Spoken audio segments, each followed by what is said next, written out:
nového videa. Dneska je to 4. séria, hodnotíme youtuberov. Teraz tu máme Studio Moon TV a moje pomocníčky sú tu Sesternica. Čaute.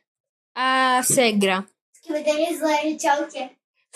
No a dneska si ohodnotíme Moona, takže môže začať Sesternica. Čo sa na ňom páči, nepáči a hodnotenie? Páči sa mi na ňom neviem čo.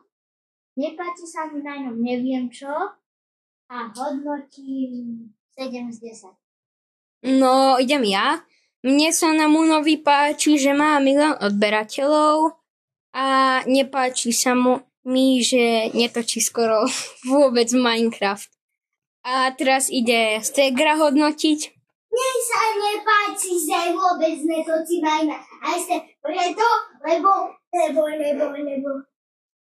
sa páči sa mi, lebo má odberateľov aj lajkov. Dobre, takže aké hodnotenie mu dávaš? Ja? 1. Z 10, dobre. Ja mu dávam 8,5 z 10. Takže celkové hodnotenie je... Koľko si dala? 7. 10. No tak celkové hodnotenie je 7. Takže Moon dostal 7 odberateľov. 7 bodov. A uvidíme sa u ďalšieho videa. Napal, odber, like a čus!